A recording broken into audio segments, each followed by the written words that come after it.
Cindy met and fell in love with Rick Thomas during her freshman year of college. He was funny, energetic, and made her laugh like no one else. He thought of funny ways to surprise her and always seemed to know the best way to show that he cared about her. Sometimes they would just take long walks on Sunday afternoons or sneak into one of the empty academic buildings on campus where they would just sit and talk for hours. He was handsome and kind, which was a rare combination in college. Her parents adored him, and at first sight his family was in love with her too. Rick's sister Kathy had once said half-jokingly, "If he ever breaks up with you, we'll definitely miss him." By the middle of his last semester, Rick had landed a job with a large investment firm on the West Coast. Cindy earned her teaching degree and began looking for a teaching job in Orange County, not far from Rick's job in Anaheim. She was hired by the local school district to teach 7th grade math. To celebrate the new job, Rick took her out to dinner at San Clemente overlooking the Pacific Ocean. Before dessert, he got down on one knee and asked for her hand in marriage. The ring, as befitted Rick, was gorgeous, just under 2 carats, in a gold setting that had belonged to his paternal grandmother. Cindy cried with joy, hugged Rick as hard as she could, and whispered in his ear, "Yes, yes, forever yes." And the people around them broke into applause. 9 years had passed. Cindy was 32 years old and the mother of twins, Michael and Sarah. They were 6 years old each. Cindy continued to teach but was tired of the low pay and long hours. Although she enjoyed some aspects of the job, being away from her family and putting up with idiot parents convinced her that enough was enough. Both she and Rick were good with finances, so Cindy was able to leave her teaching job even if it took her a year to get back on her feet. It only took 5 months, and it happened by coincidence. Cindy kept in touch with her best friend from college, Kelly. They met freshman year and hit it off right away. They ended up living in the same room for all 4 years.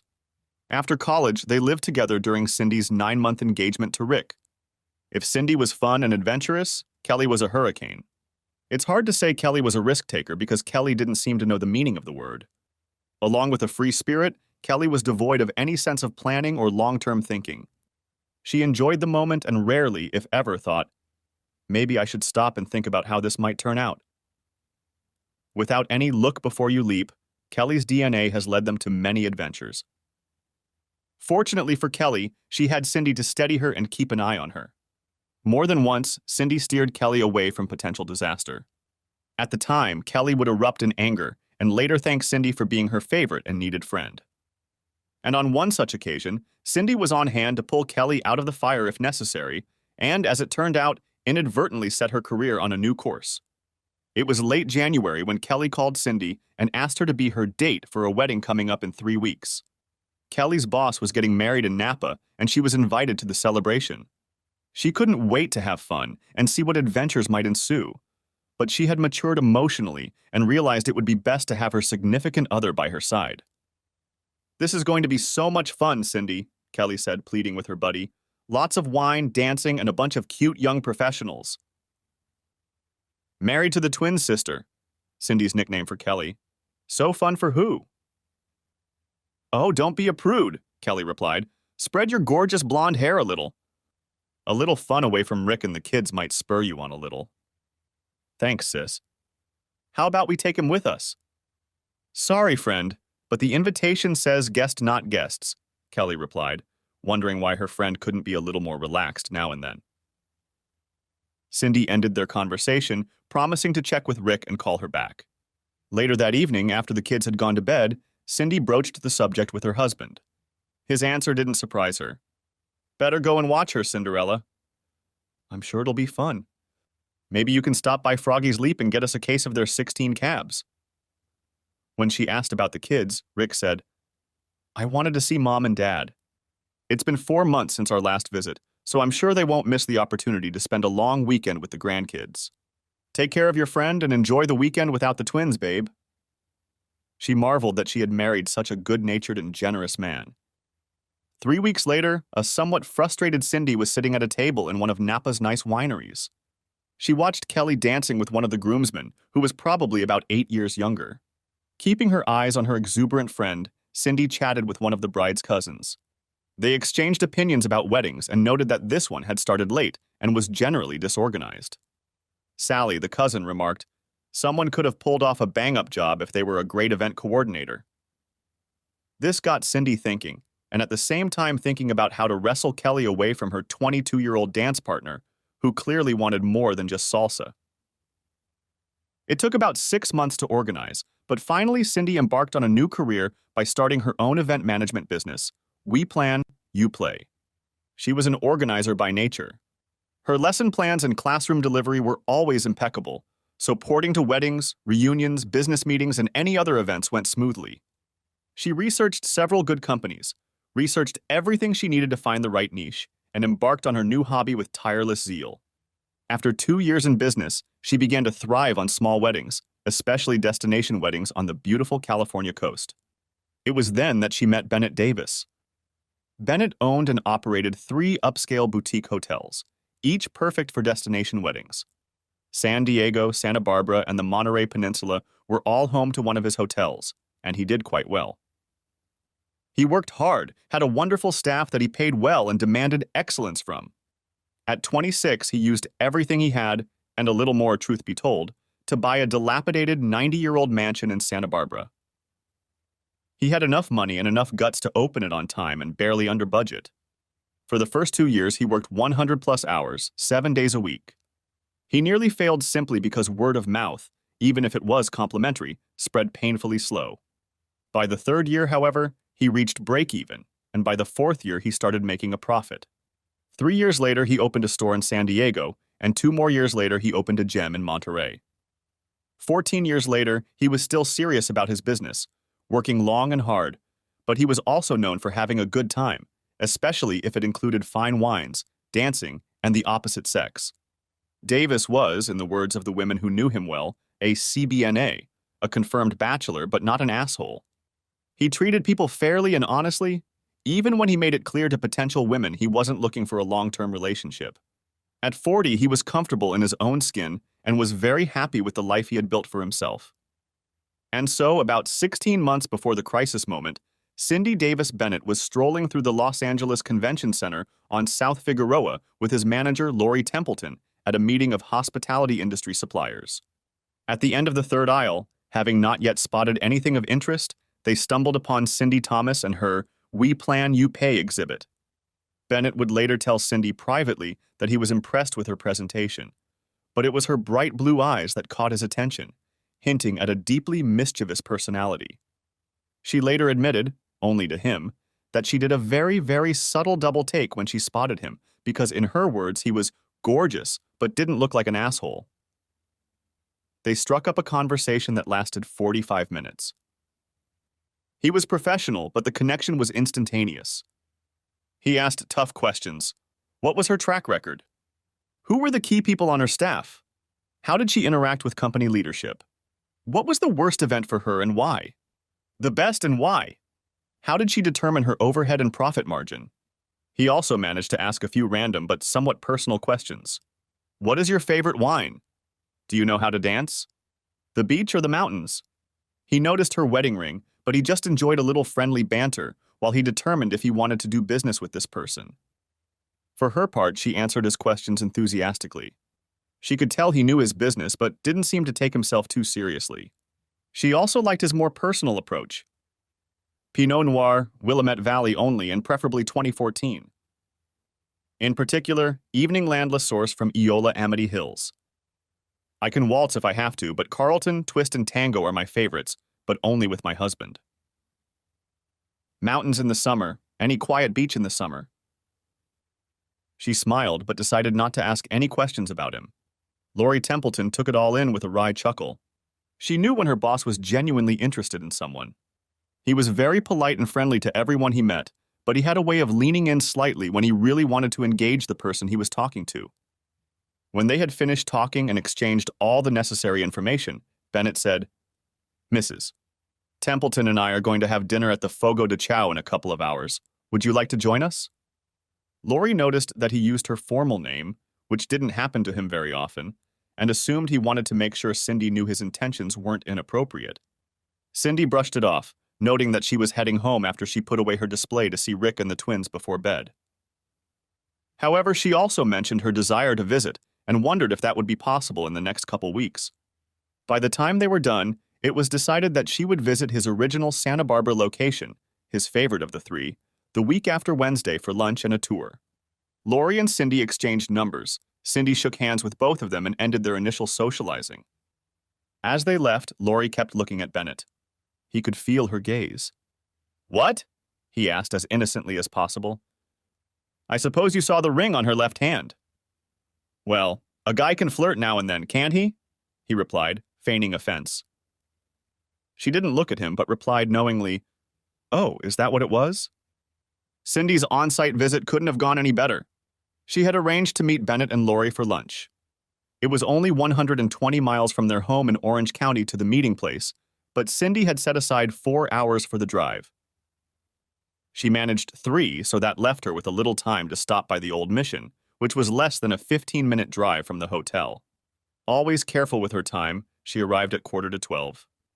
The valet opened the door for her, smiled warmly, and said, "Welcome to the Winfield Scott Hotel, Mrs. Thomas."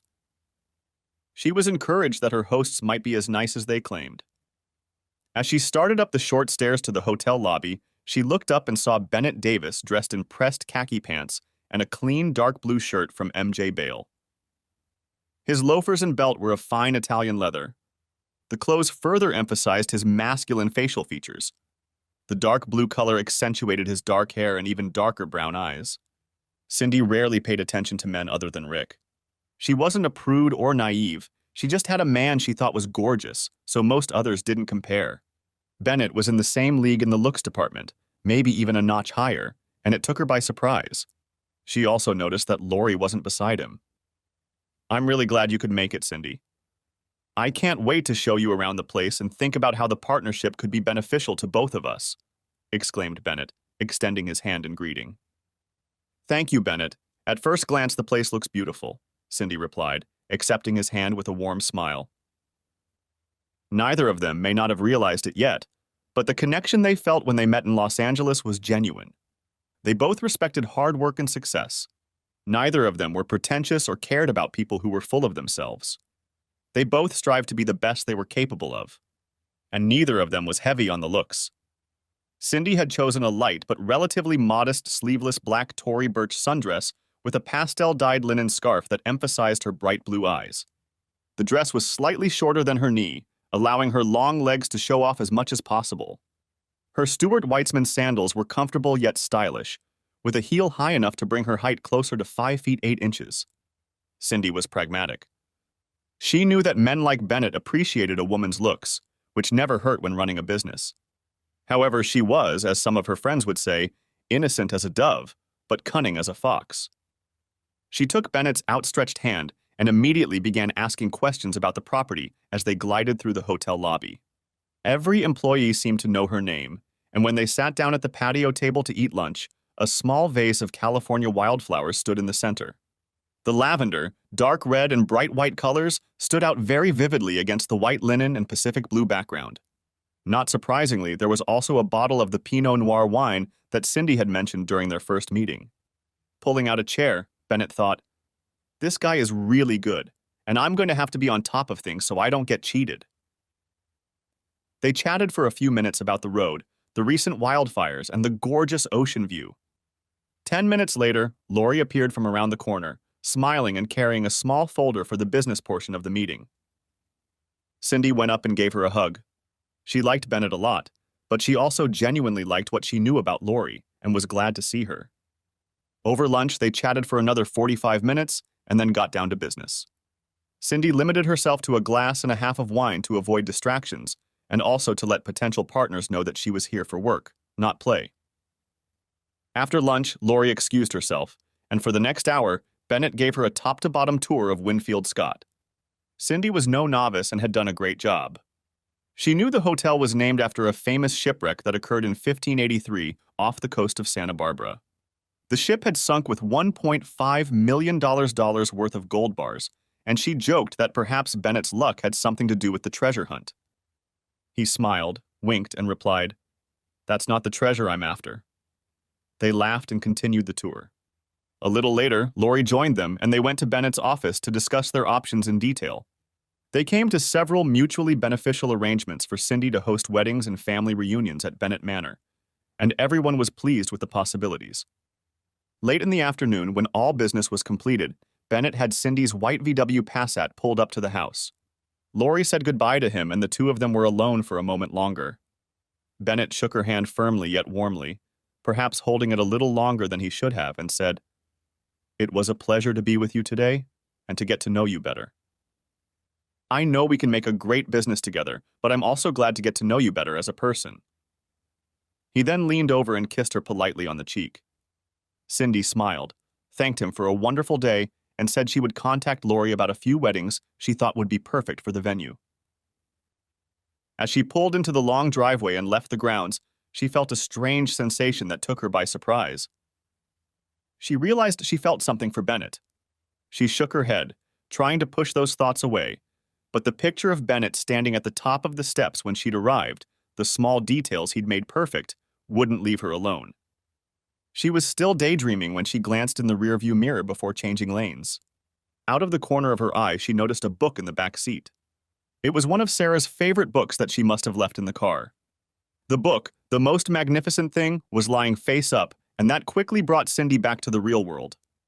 "Oh, girl," she thought, "you're spending too much time with Kelly. You're not a 16-year-old sophomore, you're a happily married woman. Get your head out of your ass." She was genuinely unhappy with herself. She was married to a wonderful man, had 2 beautiful children. There was no room in her life for acting like a frivolous teenager, much less flirting with someone not named Rick Thomas. After spending 20 minutes self-defeating, she turned on a podcast discussing women in business and began to disconnect. If she was honest with herself, however, she would have recognized that she was getting too close to a dangerous line. Back at the hotel, Bennett went to his office and quickly settled a few business matters. Then he retired to his room to rest before his evening run on the beach. He stretched out on the bed. He began to think about the day gone by and, most importantly, about her. She was beautiful on the outside as well as the inside. Bennett had dated several beautiful women in his life, some of them even stunning, but none of them were like Cindy. Her eyes, her personality, the way she walked, and mostly the look when she left him all ran through his mind. She was married, damn it, but she was amazing. At the same moment, Rick was at home with Michael and Sarah cooking dinner. He was thinking about Cindy too, moving around the kitchen, cooking and laughing with the kids. In that moment, he realized how truly blessed he was. When Cindy arrived, the table was already set, and they enjoyed an hour of eating while listening to Sarah tell how she had found the neighbor's cat, Ralph, in their yard and played with him for a while until Mrs. Bowling came and took him home. She wondered if they should get a pet. Later, when the children had gone to bed, Cindy, perhaps wanting to assure herself that she was the only woman, made love to Rick. The 6 months and 4 "we plan, you play" weddings organized at Winfield Scott came to pass, but not without warning. Perhaps it started with a casual touch on the arm, or Bennett putting his hand on her back as he opened the door in front of her. Or maybe it was the time spent together, as Bennett made it a habit to stop by her place every time Cindy had company. Whatever the case, Cindy never shied away from his gestures, compliments, or even light flirting. Rick had only once traveled with her to check out the venue, but that had been early, and Bennett had been away on other business that day. Or so they'd been told. It was almost 1 o'clock in the morning. Cindy and Lori had just said goodbye to the very happy mother and father of the bride after another successful wedding. The cleaning crew was already finishing up their work when Cindy and Lori sat down on the patio, alone enjoying a glass of Dom Perignon left over from the reception. Sure, technically they could have accidentally sneaked it from the bar into Lori's bag, which had carelessly ended up at the very back of the hotel's giant refrigerator under a box of salad, but mistakes like this happen. "I know it's late," Lori said, taking off both shoes that were killing her feet, "but can we talk for a minute?" "Sure," Cindy replied, copying her friend's idea and rubbing her toes. "Anything in particular?" "You know I really enjoy working with you and consider you my friend, right?" said Lori with some concern in her voice. Cindy nodded in agreement, wondering where this was going. "And I don't consider myself entitled to meddle in other people's affairs uninvited, but I need to tell you something, or I'll feel like I've let you down." "Do you mind?" Cindy didn't answer anything but nodded her head in agreement. "You know he'll do it to you if you let him," Lori said in a quiet tone. Cindy raised an eyebrow but didn't say anything back, so she continued. "I love you both to bits, but I realized the first day we met in LA that you're the kind of woman that Bennett is attracted to. To put it bluntly, you're just gorgeous inside and out. You are a hot woman with an amazing head on your shoulders, and that drives him crazy. The only reason he hasn't pushed too hard is because he respects you and your marriage. I'm not going to say that he would never destroy your marriage because that's just not true. He may not think that a bed relationship with you would be harmful if kept secret, but deep down, he knows the tragic consequences it could lead to. One of the things that makes him so great in business is his ability to think 5 steps ahead when other guys are still on step 2. So he's laid back, no pressure, but if he decides that's what you want, he won't hesitate to get you into bed. Cindy listened intently, though she found it difficult to maintain eye contact with Lori, whose gaze wasn't accusatory or judgmental, but it wasn't gentle either. Cindy, I don't see any way you can do this with Bennett and keep your life. He's not going to take you away from Rick and marry you. You won't divorce your husband, leave the twins, and sail off into the sunset. Bennett is not a bore. He will not leave you. He will most likely remain your friend for life. He is in love with you and incredibly loyal. It's not just about business, although he is very impressed with that side of you. He likes the kind of person you are, but not enough to settle down. You have to ask yourself if you want a family as it is now, or an idiot for the rest of your life, with about a 95% chance of him ruining your marriage. Tears came to Cindy's eyes as she replied, "Oh, Lori, I'm so confused. I don't know what to do. Rick is an amazing man. Even after 10 years of our marriage, we laugh easily, have serious long conversations, and rock in bed. He supports me and challenges me in all the right ways. I can't imagine my life without him, and the thought of hurting him makes me almost nauseous. But Bennett," her voice trailed off for a moment as she struggled to find the words. "He's intoxicating in a way that Rick can't be. I feel he's dangerous, but in a good way somehow." She paused briefly and took a couple sips of champagne. Lori gave her time to catch her breath without interfering. She wanted her new friend to wrestle with reality without saving her. Whatever decision Cindy made should be hers alone. Lori had gotten up the courage to tell her the truth, but now it was time to shut up and listen. "I've never felt repressed by anyone in my life. I fell desperately in love with Rick very quickly, but I wouldn't say I was so in love that I felt out of control. What I feel with Bennett is out of control. When he looks at me a certain way, I just melt inside. I don't know why, but I know that if the right moment came and he brought me into his bed, I would willingly give myself to him." She continued, "6 months ago, I would have taken offense if anyone would have suggested that someone might be more desirable than my husband, or that I might be having an affair. I'm not a progressive. I think all this reasoning that women should be free to walk around outside of marriage and expect their husbands to be faithful is just nonsense. Marriage is a commitment both ways. I tried to imagine Rick coming home and telling me he was with another woman, and it kills me to even think about it. So why am I being so hypocritical and playing with fire?" "What are you going to do?" asked Lori fondly, saddened by her friend's pain. 80% I'm going to stay true to my husband and children," Cindy began. "I won't quit working with you because this is too good a business deal to pass up. That 80% say I can do it and not give in to the desire between my ears. But the other 20% says I can do it covertly and discreetly. It says I can let it go, get it out of my system, and then go back to the way I know it should be. Honestly, I'm not so sure. Most days I want 80% to win. But there are times—" At this point, she dropped her head in her hands and began to sob.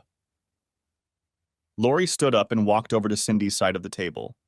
Putting her arms around her friend, she held her for a few moments without saying a word. Finally, she said, "Well, you know the truth, you know the risks, and I really hope you make the right decision in the future." The next day, Lori walked into Bennett's office uninvited and with a somber expression on her face. She met her eyes with her boss and held his gaze for a moment before she spoke. "If you do this, I'll quit and never work for you again. And don't think you can hide that from me, boss.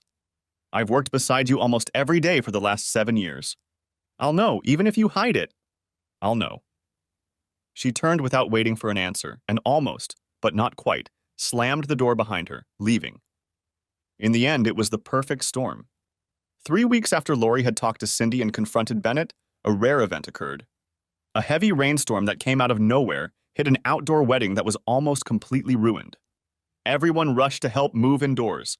Cindy and Lori shouting instructions to the staff as they tried to get the bride and groom into the hotel lobby.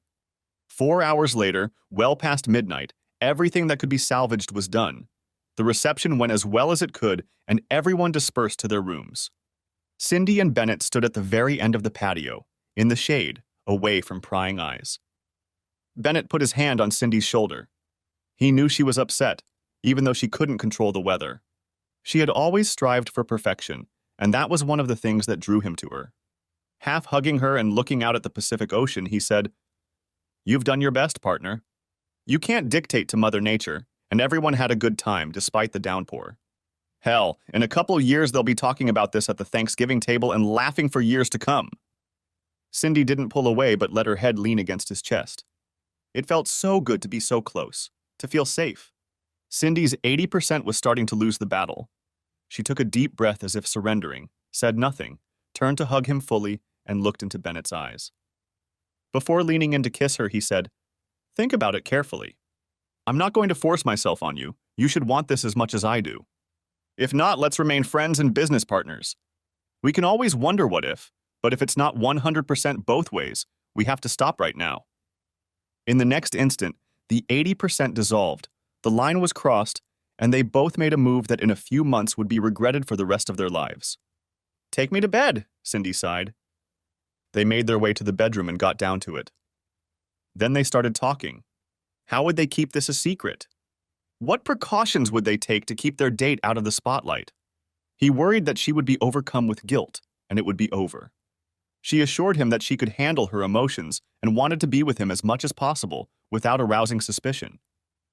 She left after saying good night and good morning and said she would head home after getting 4 hours of sleep. She wanted to rest before going back to her family. She actually wanted to sleep until noon, but she knew that would raise suspicion. He promised to walk her out when she left. Cindy crept silently into her room, set her alarm clock, fell onto her bed, and was instantly asleep. Bennett took the sheets off the bed, washed them himself, remade the bed, and fell asleep until the morning crew arrived at exactly 6:30 a.m.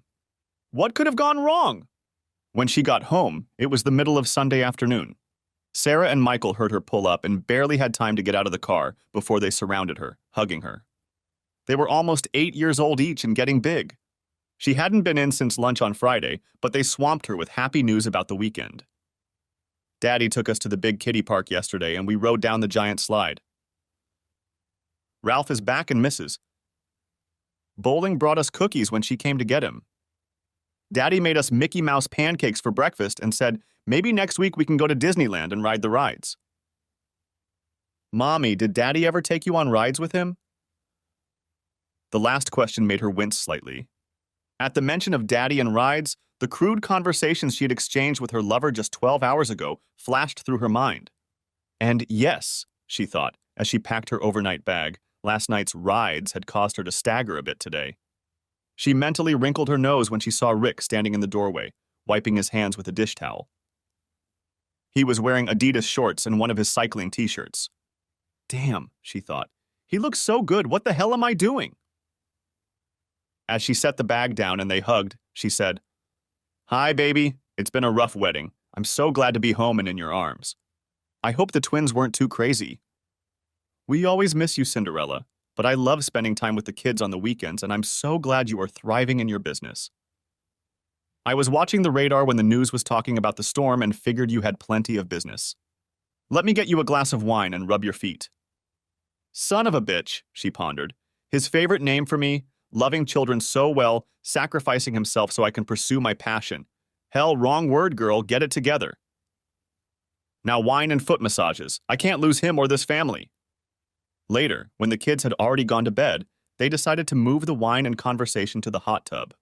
Fortunately for Cindy, Rick admitted that he was exhausted beyond belief and asked for a reprieve. She feigned slight disappointment, but immediately admitted that she was exhausted too. She wouldn't explain the real reason, and he didn't ask because he assumed that his wife would only be faithful. On Monday, Rick asked her if she wanted to go out Tuesday night. She enthusiastically said yes. Early Tuesday morning, while Cindy was still asleep, he got up and secretly packed for both of them. Before leaving for work, he left her a note. "Dress for your Cinderella date and be ready for 4 p.m. Don't worry about the kids. Everything is ready. At exactly 4, they hugged the kids and thanked Kelly, who was in town and asked to babysit. Then they jumped in the car and drove off. Rick drove her to the Ritz-Carlton Hotel overlooking Dana Point. When they pulled into the parking lot, Cindy was stunned. Is Kelly staying the night? Yes. I didn't bring a change of clothes.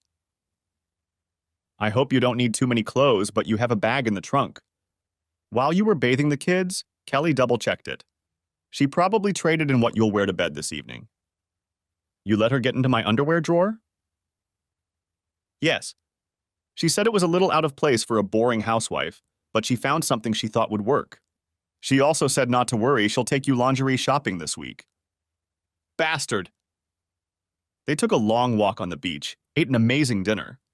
Around midnight, they sat on the 6th-floor balcony, looking out at the unusually docile Pacific Ocean, and talked about their lives, dreams, and futures. Rick shared the news that he was in line for partnership, which meant more money and less traveling. He even talked about the possibility of occasionally accompanying her on wedding weekends. It was dark and they were both facing the ocean, so he couldn't see her face.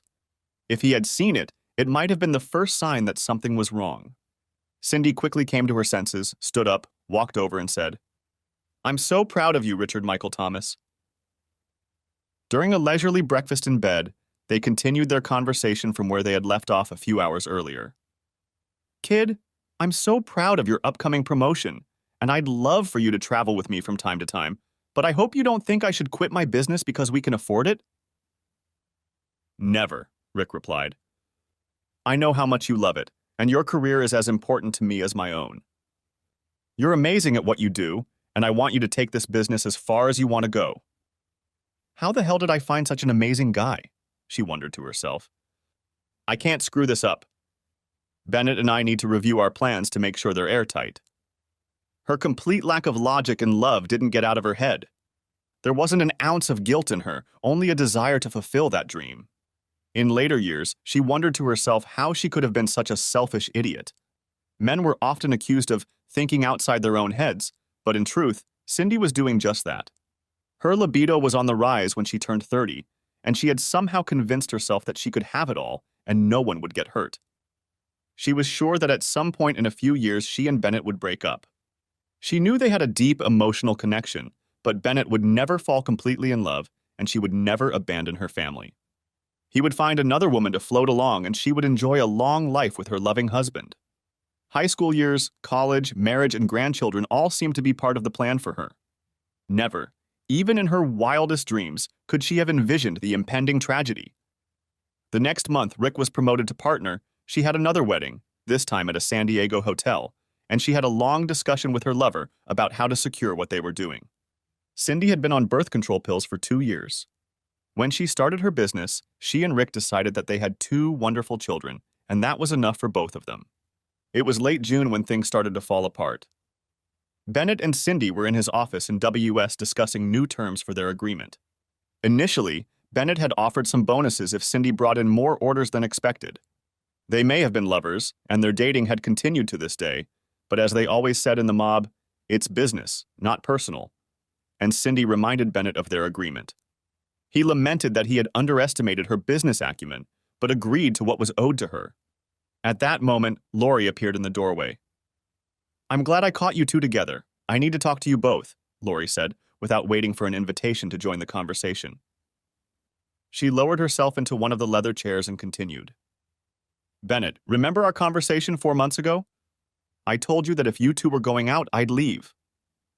Cindy's face reflected first shock and then horror. Bennett was a better poker player and remained calm. "That you ignored that warning or just chose sex over me was surprising, but I guess inevitable. The night of the hurricane, I was on the 2nd-floor patio sipping a glass of wine when you two kissed, and you, looking at Bennett, picked up Cindy, looking at her, and carried her to your bed. It was one of the saddest moments of my adult life. Not just for me, but for what I deeply believe could have happened to both of you. I'm not judging, but I can't be a part of it." Cindy started to object, but Lori held up her hand, showing she wasn't done yet. "Actually, I guess I am judging, I guess. I think what you're doing is short-sighted and childishly selfish. You're acting like teenagers, thinking only of your own gratification and not of the larger consequences. The following Monday, I began my search for a new job. The only reason it took so long is that I had to analyze several good offers.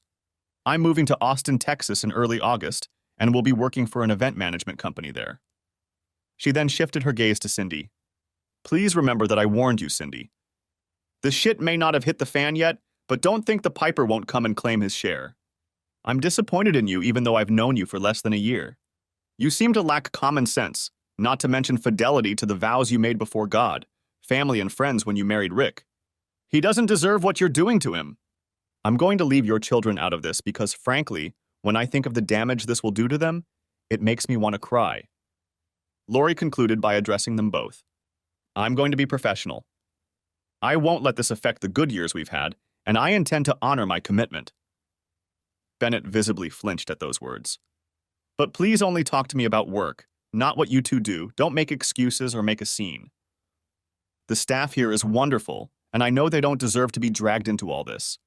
I will tell them that I just couldn't refuse this offer, and I'm sure you will find a great replacement.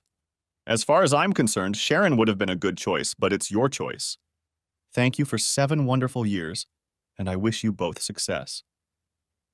With those words, she rose and left the room. Tears streamed down Cindy's face, and Bennett hung his head, muttering, "Screw me!" For several minutes they sat in complete silence as a light breeze blew through the open French doors.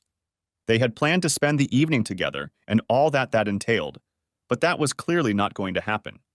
Neither of them knew what to say. Finally, Cindy rubbed her eyes. Bennett, I'm going to head home. Now is not the time to try to figure things out. I know we're both to blame, but for my part, I'm very sorry for causing all of this. I'll call you in a few days.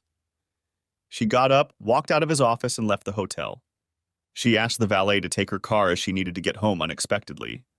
She drove back to Orange County, cried the whole way, and checked into the Courtyard Marriott Hotel using her business American Express because Rick never looked at her. On the way, she stopped in time to buy a bottle of Maker's Mark. She checked into her room and fell asleep. The first shoe dropped. Lori made good on her promise and moved to Austin about 10 days after working her last 2 weeks for Bennett. He didn't try to talk her out of it or offer her more money. He knew that would only insult her. Once or twice he had tried to broach the subject, but Lori wouldn't enter the conversation. You can't say anything to Bennett, was her reply. Cindy wanted to call, but couldn't find the words. Finally, she texted Lori, I'm sorry my actions hurt you. You warned me, but I can't let it go unaddressed. In early September, the relationship between Bennett and Cindy was a little different than usual.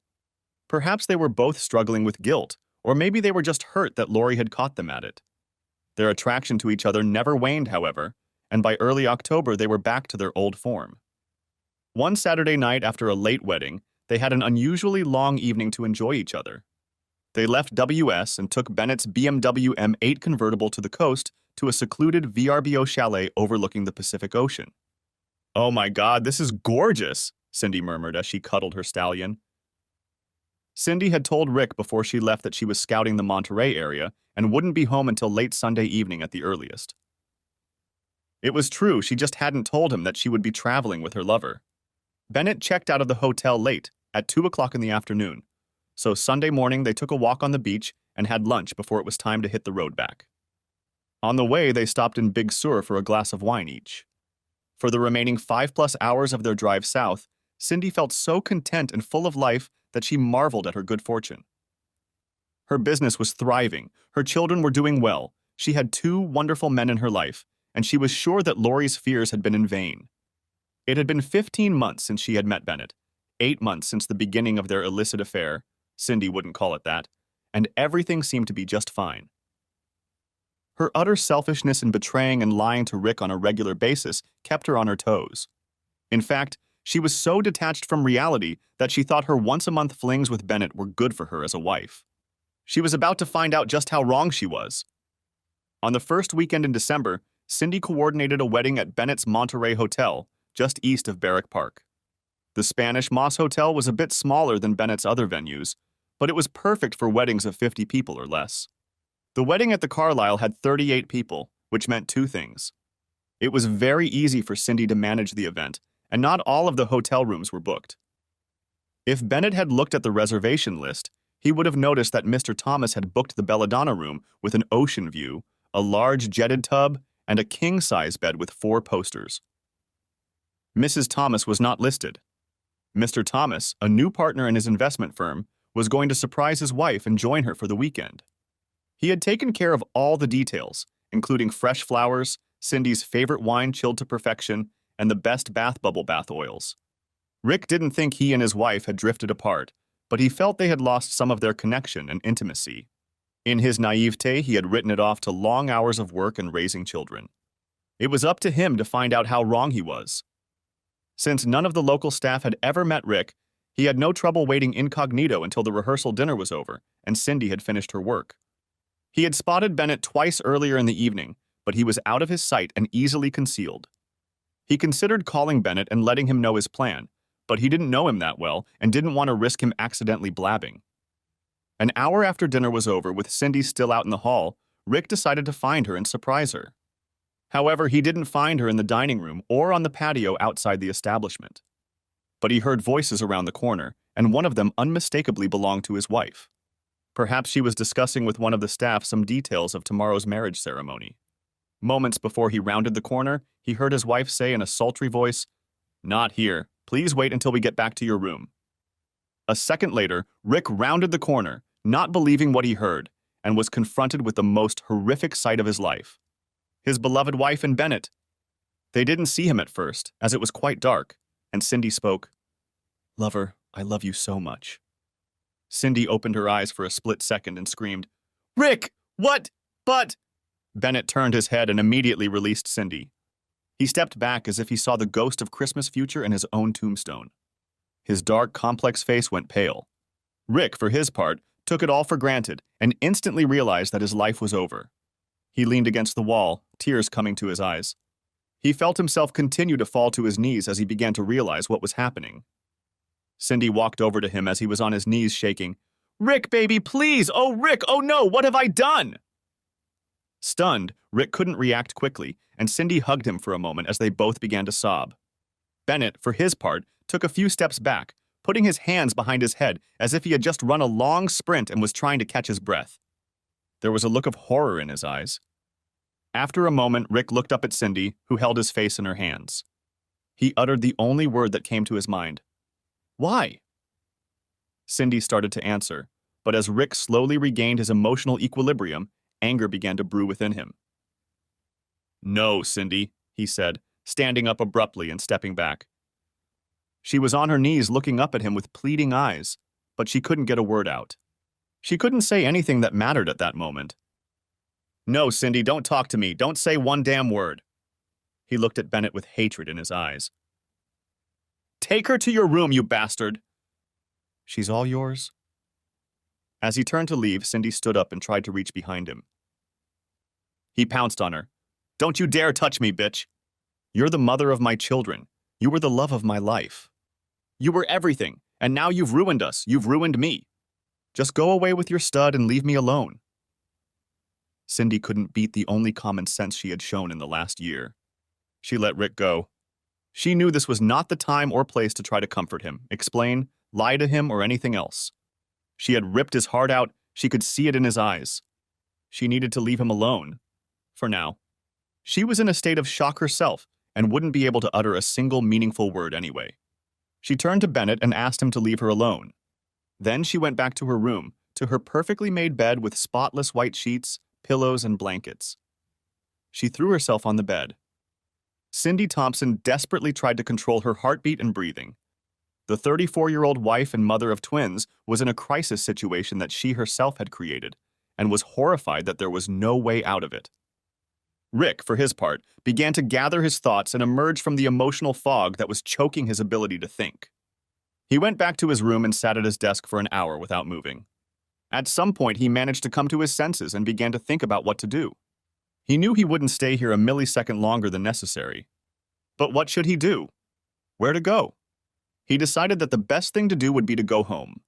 He wouldn't get there until 7 in the morning anyway, and he could walk into the office, which would be empty on Sunday. He could shower, shave, and put on clean clothes. By then, he would have an excuse for Mrs. Bowling about his early return. He could pretend if there was no one but his children. Before he left, he wrote Cindy a note and left it in an envelope on the table with her name on it. Cindy, I'm going home to my kids. I don't know what else to do right now, and I need time to think. To say you broke my heart and soul is like saying the Titanic gave a little leak. I'm drowning in despair, and I don't know which way to turn. When you get home, or if you do, please email me ahead of time. I plan to leave as soon as you get here. I won't talk to you or even look at you until I have time to weigh in on what has happened. I will tell the kids that I will have to go out of town this week for work, but Mom will be home with them. I hate the thought of leaving these precious lives with you, but now I have no other choice. Do not attempt to call, text, or contact me in any way after you let me know you are minutes away. I know I can't trust you to honor my request, but I hope you have a shred of human dignity left in your callous heart to take that first step toward our end. You actually took the first steps when you started having fun with your boyfriend, however long ago that was. I loved you with all my heart, mind, and soul, and you pissed all over it and left me. At this moment, I hate you with pure hatred. How the hell could you? Rick. When Bennett came out of his room an hour or so later, he found Rick gone. He also discovered the note and took it to Cindy the next morning. He was going to take it directly to her, but he didn't have the heart to tell her the horrible news, which should have been even more horrible. He cursed and blamed himself for taking their date so lightly. He had always been on guard. He should have been on guard to prevent a possible disaster, but he hadn't. And now the person he cared for so much was broken, and he was powerless to help him heal. Later, when her sobs had subsided and it was clear that she had calmed down a bit, he snuck into her room and put the note on her bedside table. Then he went and stood guard at her door. Why, he didn't know, but he felt he had to do something. Cindy woke up around 6 in the morning after 3 hours of being awake and tossing and turning. She hadn't intended to sleep at all, but the emotional turmoil had exhausted her. She got up, washed her face, and peed. As she came out of the bathroom, she started crying again, and then she saw the note. Cindy was proud of herself for being strong for herself, her family, and friends. But when she looked at the envelope, she was completely confused. She already knew things were going to be bad, even horrible, and she also knew she deserved the message Rick had delivered. Quietly, with eyes full of tears, she sat down on the bed, opened the envelope, and read it. Then she collapsed to the floor again, sobbing uncontrollably. Bennett came into the room, knelt down beside her, and put his arms around her. She clung to him. In the back of her mind, she wanted to blame him, to lash out at him for seducing her, but she knew their relationship was a two-way street. She remembered the first time he had demanded that she agree that she was consenting, or he would end it all at once. She also remembered Lori's warnings. No, Cindy realized that she was many things, including a very bad person, but not a victim. She had made her choice, and now she would have to live with it. I'm going home as soon as I can pull myself together, Bennett. I don't know what's going to happen, but I have to face it. I know, Cindy, I wish things were different, but I know you well enough to know that you won't run away, hide, or shift blame for your decisions. You're an amazing woman and friend. If I could take that away from you, I would, but I know I can't. Just know I'm always here for you. Thank you, Bennett. I sincerely hope none of this hurts you, but who knows? I'll call you and let you know how things go, but I think we should both prepare ourselves for the fact that we may never speak to each other again.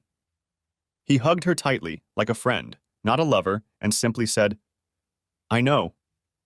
Then stood up and left the room, closing the door quietly behind him. He told the staff to bring her car around, but to leave her alone. She had a complicated family situation and was a little upset this morning. The new staff shook their heads and went about their business. The veterans were no fools. They knew who Mr. Thomas was and what had happened. For the rest of the day, a heavy veil hung over the entire area.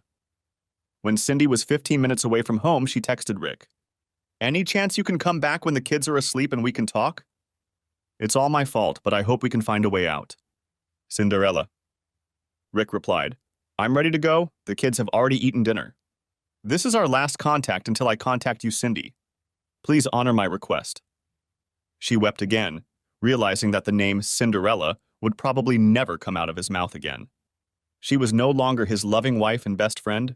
She was his whore wife who had disrespected him in the most horrible way, in the arms of another man. What would become of them all? At the end of the longest week of her life for Cindy, Rick called her. She answered on the first ring. Hi, Rick, I'm glad you called, she said with hope in her voice.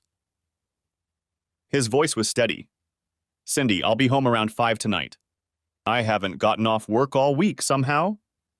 He started to choke, but before he could catch himself, there was a heavy pause. She waited. I'll make a poker face and try to be myself around the kids. I pray I have the strength to do that for 3 hours.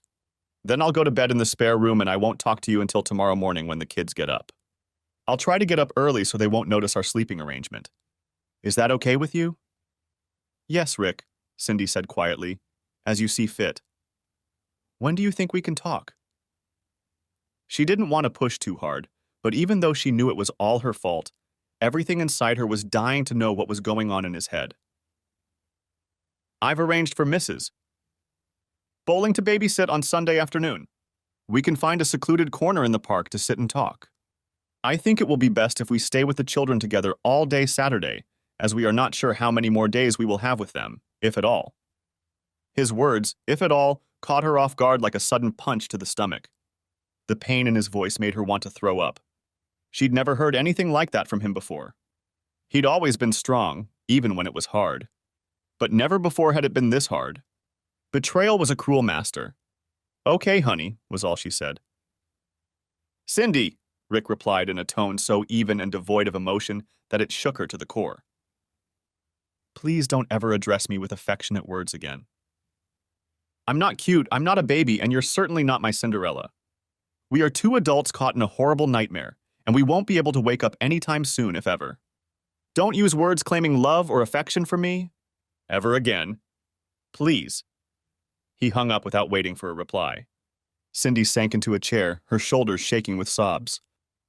Somehow they made it through Friday's pizza and the movie, even laughing a little at Michael's description of why he thought the family should buy a dog. Saturday went the same way.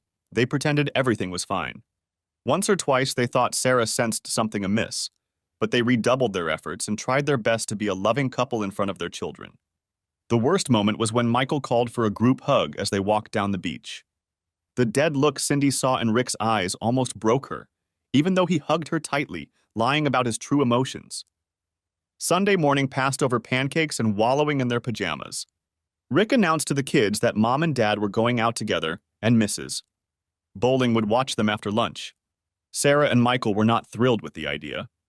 They wanted to spend more time together with their family, but Dad was adamant, and they ran off to their rooms to change for the rest of the day. Once they arrived at the park, they walked around for a while until they found a quiet spot away from the road where there was a small picnic table. Rick sat down facing the park, across from Cindy. Like him, she thought. He always wants to be able to see the crowd around him, so he knows if he's in any danger of getting into trouble. I'd like you to speak first, if you don't mind, Rick began. I'm afraid if I speak first, I won't be able to control my words. I promise I won't interrupt you, and I want you to say whatever you want to say. It's up to you whether it takes 5 minutes or 50. It's important to me that you have time to speak. If that's okay with you, please feel free to start any time. Cindy thought for a moment. This felt like a negotiation, and in an environment like this, she never wanted to speak first. However, everything had happened through her fault, so it was only right to let Rick handle the conversation as he saw fit. Of course, Cindy replied, trying to be supportive of his wishes. I don't know where to begin, Rick. I've been thinking about what I should say since last Friday when... She omitted the words. She couldn't bring herself to remember that moment and the horror, pain, and utter despair she'd seen in his eyes. You deserve the truth, and I will try to give it to you. I've been in a physical relationship with Bennett for the better part of 8 months. He dropped his head on his hands, but then raised his eyes as if to say, Go on. Before I met him, I had never been attracted to men or had an inappropriate relationship with anyone. I didn't seek him out or pursue him because there was something missing in our relationship. While I didn't pursue him, I can't say I resisted his friendship and flirting. I realized early on that while the business side of it may be awesome, for the first time in my life I was attracted to someone other than my husband. I'm not defending him or trying to make you feel worse than you are, but the first time we were together, he stopped me before our first kiss and made me decide if we were going to move on or not. He said he didn't want to push me and would only continue if I wanted it as much as he did. I continued. No one forced or coerced me. No one forced me to do anything I didn't want to do. I can't yet say why I was attracted to it or what I did, but I'm not going to play the victim. Anything that happens between us will fall on my shoulders. Bub! She quickly corrected herself. I'm sorry, Rick. I want to tell you that I love you with all my heart, that this means nothing to me, and beg you to forgive me and give us a chance to heal. But now I realize that I've been hiding a part of my heart from you for the past few months. You didn't notice any difference, at least I don't think you did. But when I was with you, a tiny part of me was somewhere else, with Bennett. If it wasn't, I never would have done what I did. I lied to you and I lied to myself. I told myself that I really did love you completely, that this would pass and everything would be okay. You would be in blissful ignorance. We would raise kids and grow old together. I think deception starts with yourself before you can deceive others. So I betrayed everything I cared about. I have no idea how this will turn out or how it will affect our children, but I know that nothing good will come of it, even if our relationship can be salvaged.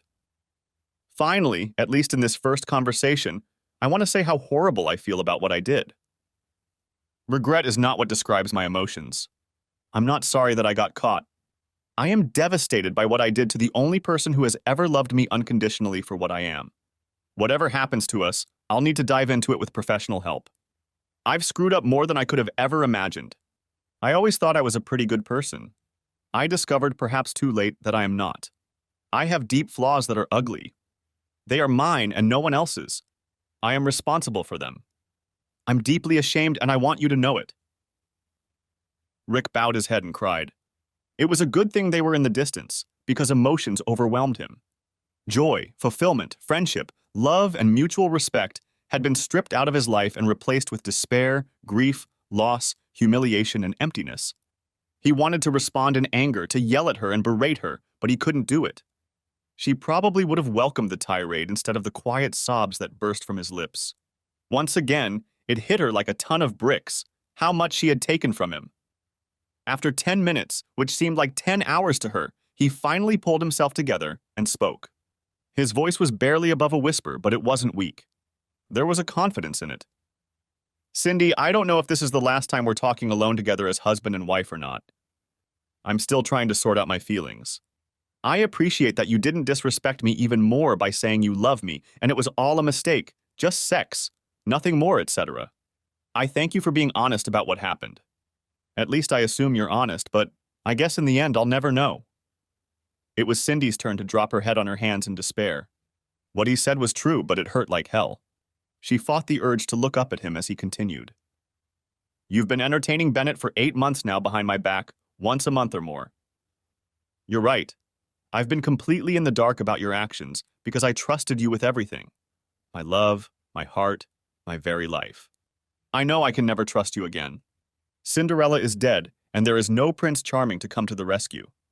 I've never been hopeless in my life, and I hate the feeling, but I think it's the only honest, untainted emotion I recognize in my heart. I don't know what I'm going to do, but I'm not going to divorce you now or anytime soon. A psychologist once said in a lecture, if you are married and have children and are thinking about divorce, go outside and throw yourself under the bus. Children deal with loss much better than the choice of abandonment that comes with divorce. This has always seemed true to me, but I never thought I would be in a situation where it would apply to me. However, the alternative of playing house for the next 11 years until the twins graduate high school and go off to college is unacceptable to me. I can't bear the thought. I can't bring myself to look at you, much less pretend that we're still the same. So, about 48 hours after this disaster began, I am stuck. I am hopeless and desperate. I can't see any way forward. I'm going to talk to a psychologist this week and see what she has to offer. Cindy looked at him hopefully. As if reading her thoughts, Rick quickly added, I'm not doing this for you or our marriage, but for my sanity and in the hope that I can find a path that will allow me to retain a modicum of dignity and love my children. Rick paused and Cindy asked, Where are you and I staying? Should we get a hotel or a small apartment? I want us to stay in the house for now, Rick replied. I think if I have an overnight business trip once a week to give me a break, and you go away for at least 2 work weekends next month like you usually do, I can live with that. What you do, where you go, and who you spend time with when you're gone is up to you. I'm not going to let myself take care of you right now, so if you feel better in Bennett's arms, knock yourself out. Rick, I'm not going to, Cindy began to protest. Rick made the speak to the hand sign. Please stop, Cindy. You're acting like you're talking to someone who cares about what you do, who you have or don't have fun with, how you are or aren't promiscuous. The only way I'm breathing right now is to care about you, just like you've cared about me for the past 8 months. You didn't care about me or my life, and now I'm making the same choice with you. Maybe a psychologist can help me find a better way to protect myself, but until then, you're on your own. For the next half hour, they both sat there crying and talking about nothing. No hands across the table, no soothing words of, we'll find a way to deal with this. Crossed arms, heads down, tears. Lori's prophetic warning had come true. The paymaster came when called, and the fee was more than Cindy could bear. At that moment, there was no way she could have realized that he hadn't fully arrived yet. For the next month, they lived a surreal life. In front of the kids, they pretended everything was normal and fine. They went to Sarah's soccer games and Michael's karate lessons. They were convincing at the mid-month parent-teacher conferences. Miss Snyder never noticed anything was wrong. After the kids went to bed, things were different behind closed doors. Cindy would look pleadingly at Rick, wanting to talk, and Rick would do his best not to fall apart. Cindy took responsibility, perhaps unlike some wives, but that didn't negate the betrayal and humiliation Rick felt.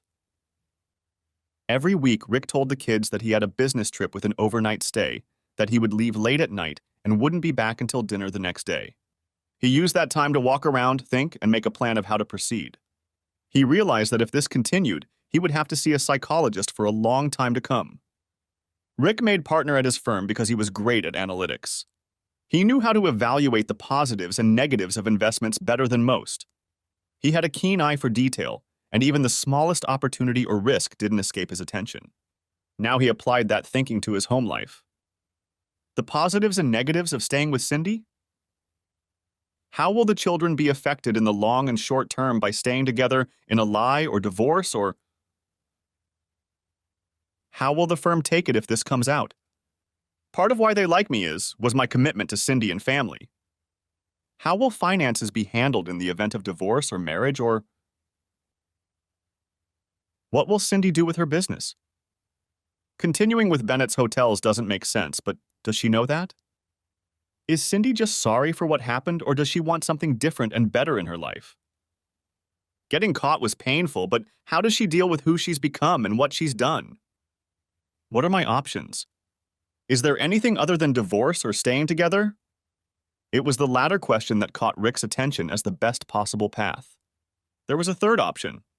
It was radial. It would be incredibly difficult to implement, but it would probably be the best for everyone, even him. So, on the third evening of the business trip away from home, Rick sat on the patio of the Marriott Courtyard Hotel where he was staying. He began to consider his decision from all angles and all perspectives. The planning had to be precise and the execution even better, but maybe, just maybe. 2 weeks passed, the plan was still in the formative stages, but was shaping up well enough in Rick's opinion that he decided to have a serious talk with Cindy. He knew it might take a couple hours, but it had to happen. He asked Mrs.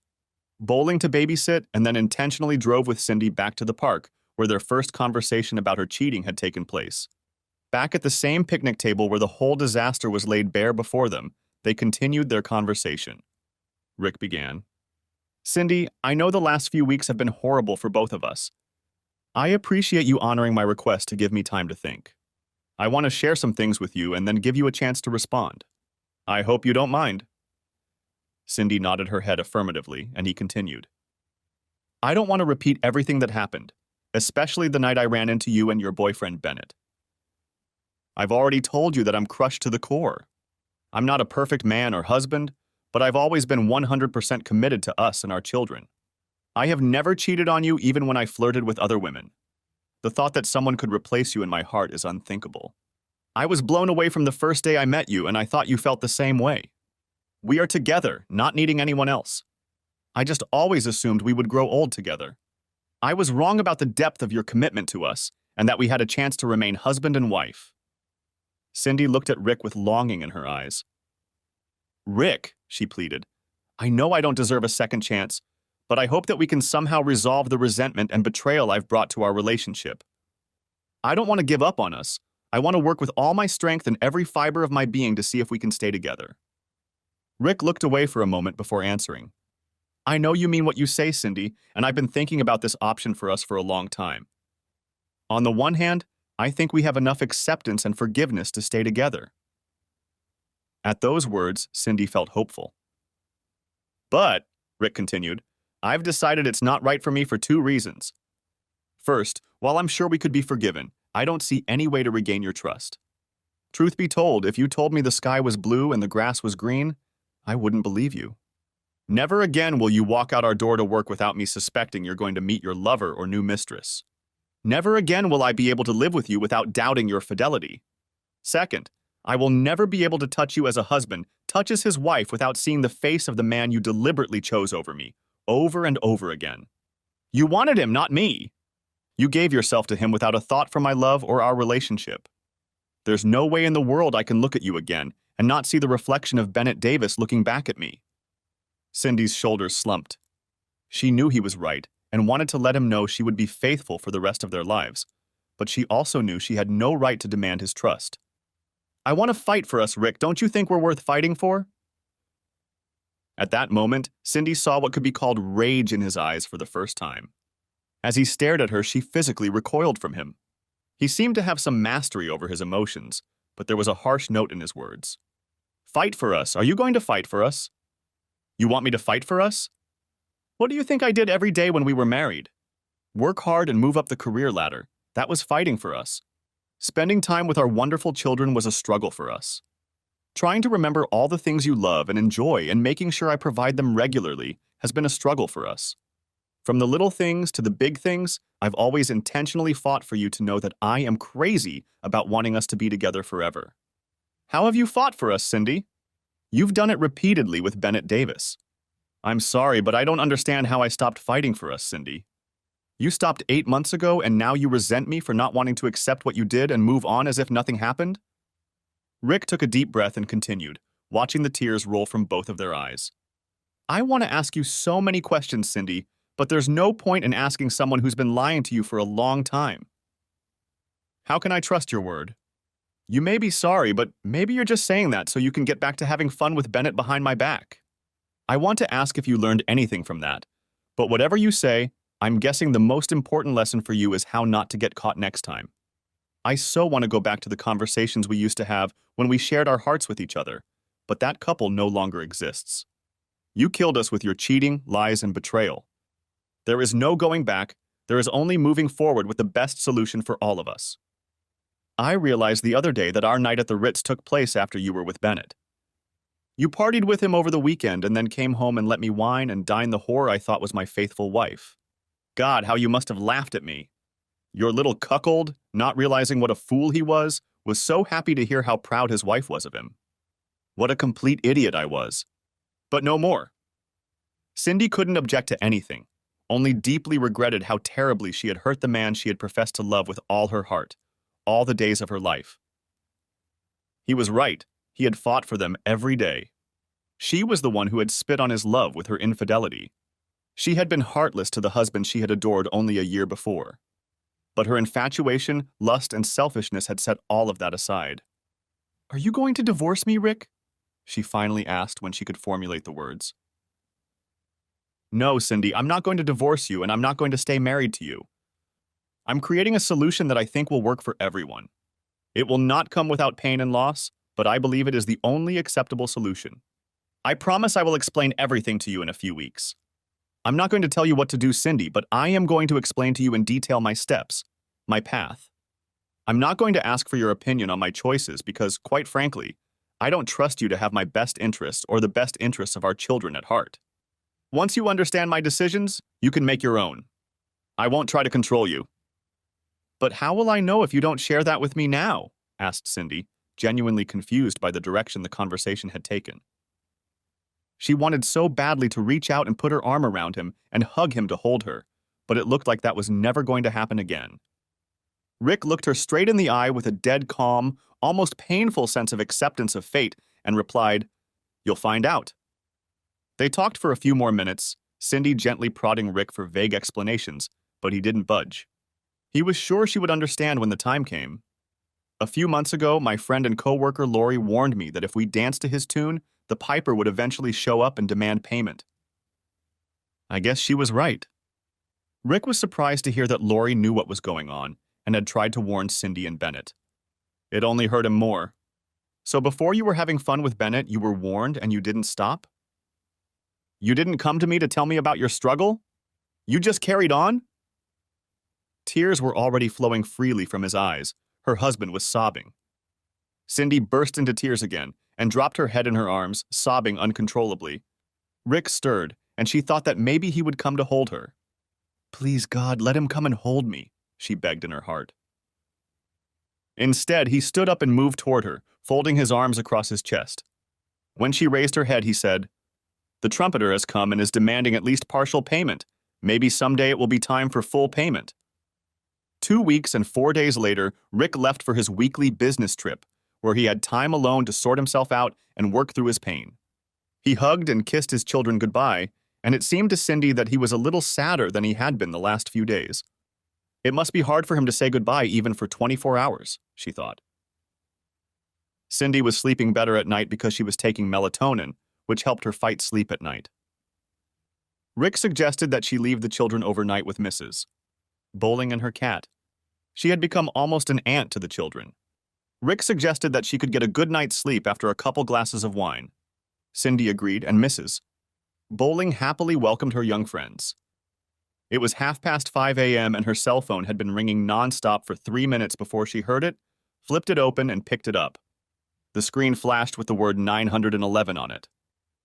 "Hello?" Cindy said, trying to force herself to wake up. "Is this Cindy Thomas, Richard Thomas's wife?" said a professional voice on the other end of the line. Cindy sat up sharply in bed. No one called him Richard. "Yes, that's her. Is everything all right?" "Excuse me, Mrs. Thomas, but let me clarify that you live at 918 South El Camino Court. Is that correct?" "Yes," she almost shouted into the receiver.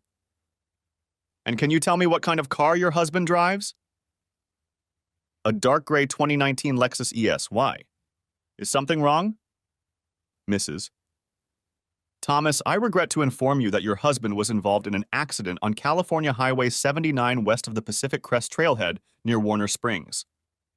"Oh, no, my goodness!" Cindy exclaimed. "Is he all right?" "Is he in the hospital or in an ambulance?" "I'm very sorry to inform you, Mrs. Thomas, but the accident turned out to be fatal. I don't know any other details, but his body is being transported to the University of California Medical Center in San Diego and should arrive there within the hour. I'm sorry for your loss." Cindy was stunned, and for a while couldn't move or even comprehend what she had just heard. Then her head exploded with the news, and her screams would have been heard all around the block by anyone who was awake at that hour. She cried and screamed into her pillow for the better part of an hour before she was exhausted. Finally, she began to come to her senses. She had to tell the kids, but when and how? She had to call her mom and Rick's parents in Denver. She needed a friend, but she didn't know where to turn. She needed to get to UCSDMC right away, but could she bring herself to drive? Kelly was in Europe on business, so she wouldn't be able to help for a few days, if at all.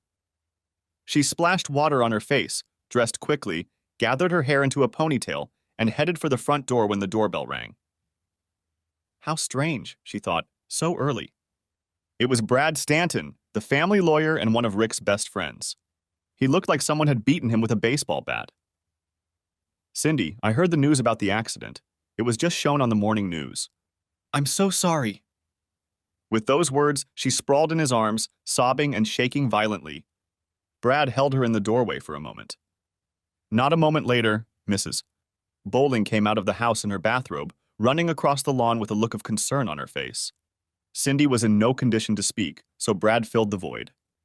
"Mrs. Bowling cried, but immediately clung to the young woman and enclosed her in her caring embrace.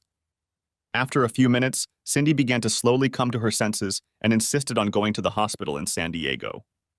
"I have to see him. I have to see my Rick." Brad and Mrs. Bowling agreed that she would watch the kids, quickly tell them where Mom was, and drive them to school. They would find out soon enough, but not now. Brad insisted on driving Cindy, and within 5 minutes they were on the road. Cindy's phone began to burst with calls and messages from friends. She called her mom, who said she would be on the first flight out. Cindy then had to break the news to Connor and Lily Thomas, Rick's parents. It was devastating. They, too, promised to be on the first flight they could get on. They figured they'd be there by the time the kids got home from school. Cindy turned off the phone, looked out at the Pacific Ocean, and started crying again. The next 5 days were a living hell. Explaining to the kids that, thank goodness, Grandpa and Grandma and Mrs. Bowling had come to the rescue.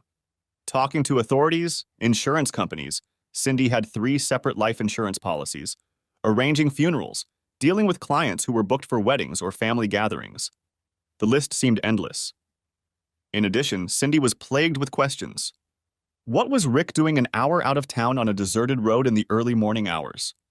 Although no one used the word reckless, he was definitely speeding. The toxicology report showed that Rick had nothing but blood in his system.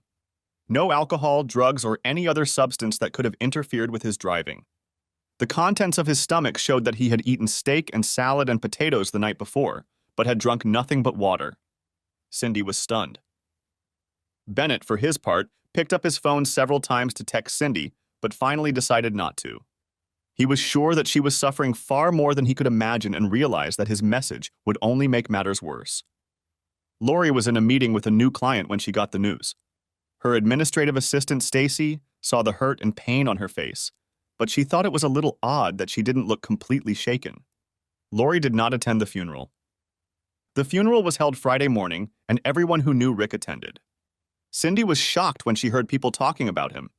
She knew he was an amazing man, but as one story after another was told, it became clear that her husband was one of the most loyal friends, caring coworkers, generous bosses, and respectful people many of them knew. This made her even more desperate, as she couldn't help but think that if she had been more intimate with her husband, her affair with Bennett would never have happened, and Rick would still be alive to this day. It was up to her to find out just how right she was. Late Sunday afternoon, Brad showed up at the house. He spoke briefly with Cindy's mom and mother-in-law, who immediately grabbed the kids and headed out the door. When Cindy came down the stairs, she saw Brad sitting at the kitchen table with the look of a cat that had just swallowed a canary. Cindy was puzzled by his appearance and behavior. She offered him something to drink. He thanked her but declined, inviting her to sit with him. He began. Cindy, before I convey to you what I've been instructed to convey, I have 2 things to tell you. I'm your friend, but I'm not here today as your friend, but as a representative of a client. That client is Rick. Cindy covered her mouth with her hand and gasped. I say my client is Rick because although he is dead, I still act as his attorney and handle his affairs, both legal and financial. The second thing you should know without a shadow of a doubt is that I had no idea what was going to happen to Rick. Cindy thought this was strange. How could anyone know what would happen as a result of an accident, or even that an accident would happen? Rick understood her confusion. Rick told me verbally and in writing that if anything happened to him, I was to honor his wishes. He paid me in full for the work, even though I offered to do it as a friend. He insisted that everything be done legally and properly. I do not know the contents of this note, but I do know that it is a letter from Rick to you. I have been instructed to deliver it to you and leave immediately before you open and read it. Cindy took the letter from Brad, her hands shaking violently. What else did he instruct you to do? She asked. Brad looked a little embarrassed, but replied, I'm sorry, Cindy, but this is confidential information between me and my client. Rick has strictly forbidden me to give you any information about our conversations, my duties, and his wishes. Again, I apologize. With those words, Brad got up and left without waiting for Cindy's response.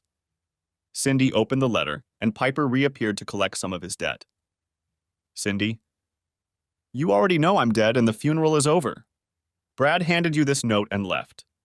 The kids are with my parents and your mom. They know not to come home for a few hours as you will have a hard time processing this. This is the 3rd option, Cindy. It's the best way I could find.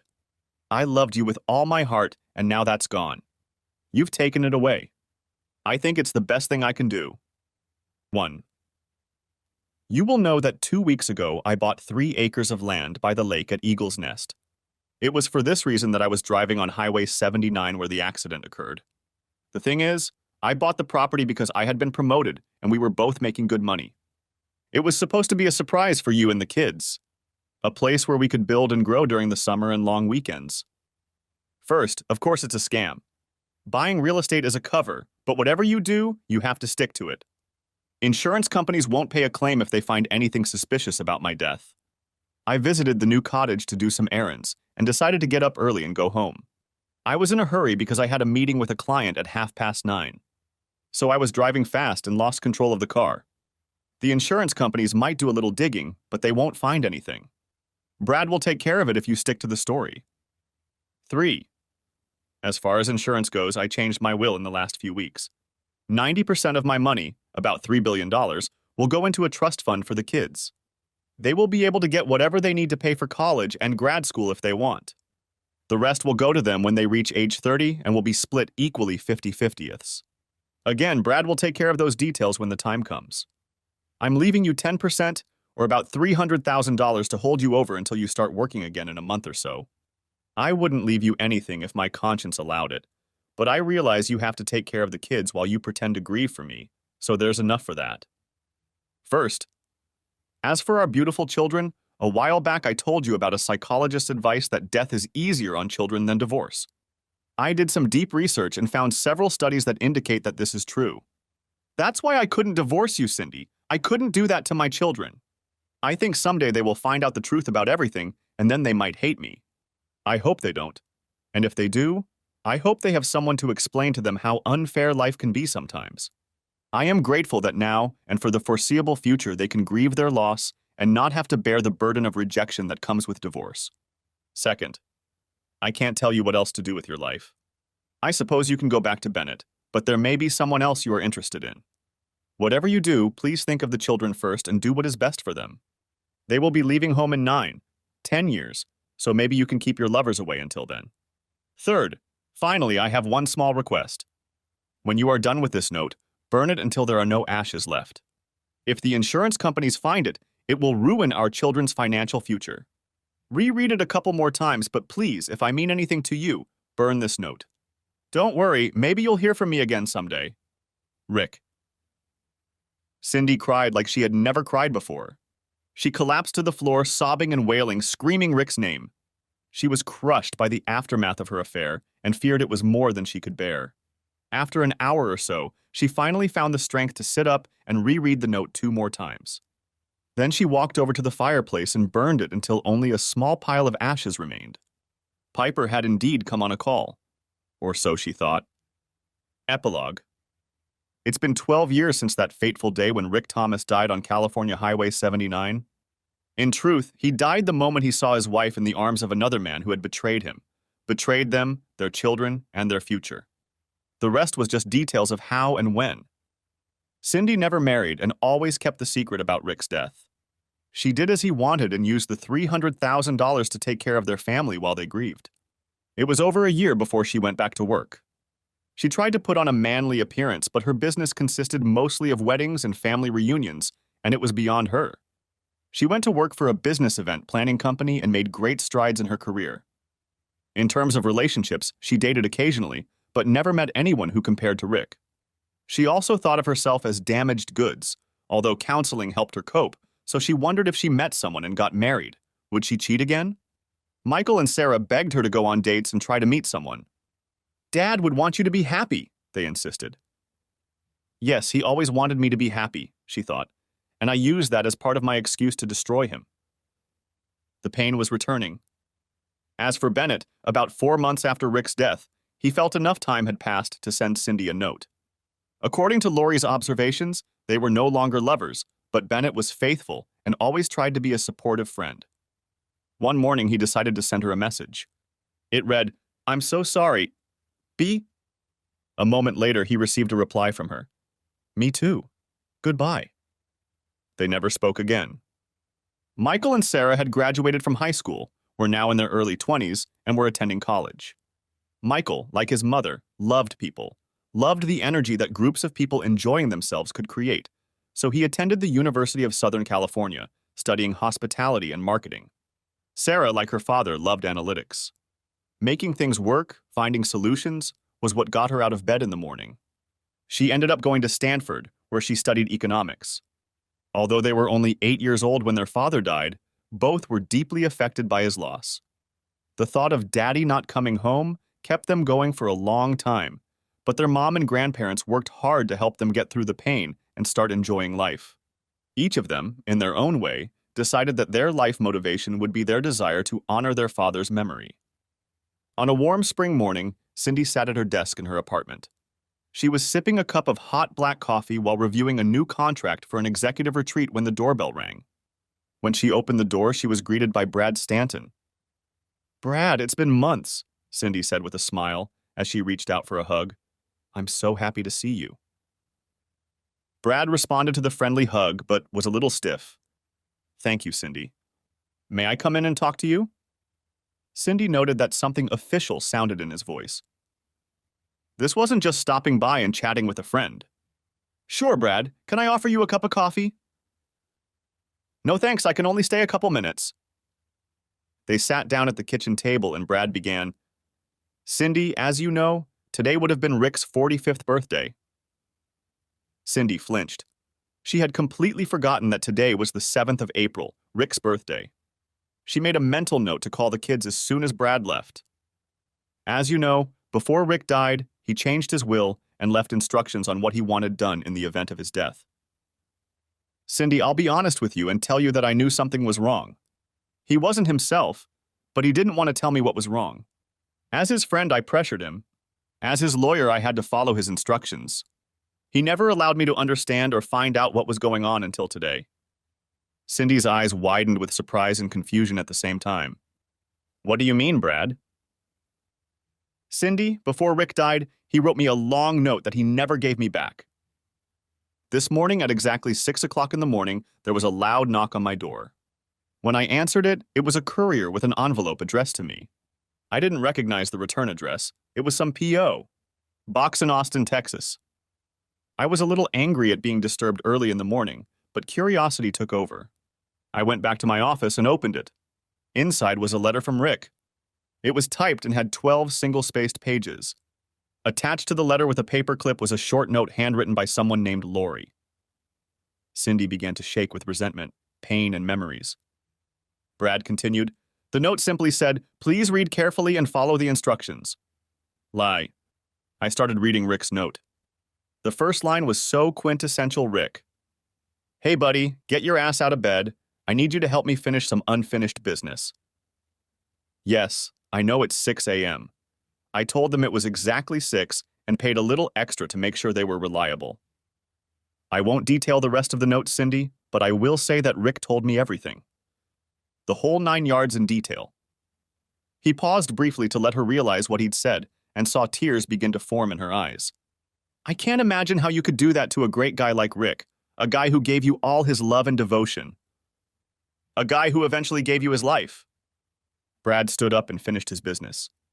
Handing Cindy a white envelope with her name on it, he said, "Cindy, I never want to talk to you again. I will keep in touch with Michael and Sarah because they are my best friend's children. If I see you at a social function, I'll be polite. For his and their sake, not yours. But don't ever try to contact me in any way. Do you understand me?" Cindy could barely get a word out, but looked at Brad and replied, "Yes, I understand." With those words, he turned and walked away, but at that moment she heard him mutter, "Selfish goddamn whore." The envelope lay on the table as if daring her to open it. She recognized the handwriting. It was Rick's. It took a few minutes before she worked up the courage to open it, but she finally did. "Cindy, it's been 12 years since the events that brought us to this morning. In my last letter to you, I mentioned that maybe someday you would hear from me again. Maybe someday the children will know what happened to us and to them. Well, today that day has come. First, when I found out that Lori tried to talk you out of having fun with Bennett and you ignored her advice, I decided to turn to her for help. She's the only person on the planet who knew of my intentions. She begged and pleaded with me not to do it. She even said that I could take the kids and come to Austin to visit her. Imagine that, a woman of real character. I wish I had met her before I laid eyes on you. Anyway, when I declined, she agreed to go along with my wishes. Second, my first request was that she keep this note until today, my 45th birthday. On that day, she was to give Brad this note along with a note for him promptly at 6 a.m. The note was to have Brad read my letter and then give it to you. I had a backup plan to get this note to you no matter what, but I hope Brad and Lori are in good health and were able to help me finish the job. Third, this morning, both Michael and Sarah will receive a similar note from me outlining everything that happened 12 years ago. I haven't left anything out. Since they are adults, I believe they have the right to know the truth. The whole truth. The statute of limitations on insurance fraud in California is 4 years, so their inheritance is safe.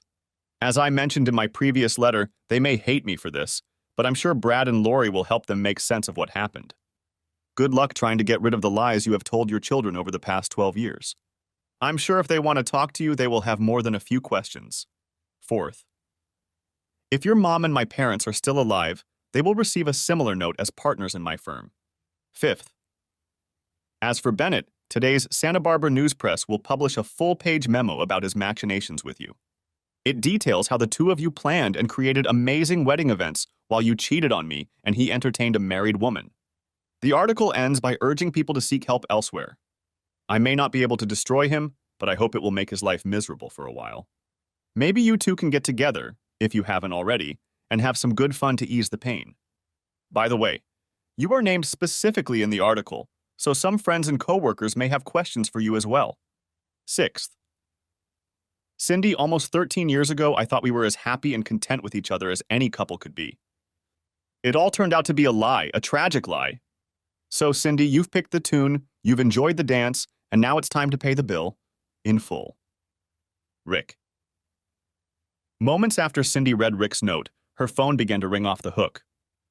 Note, 6 months later, all 3 BD properties were sold at a big loss to the owner to an Austin-based investment group. The Templeton Group. Davis Bennett, at age 53, was financially ruined.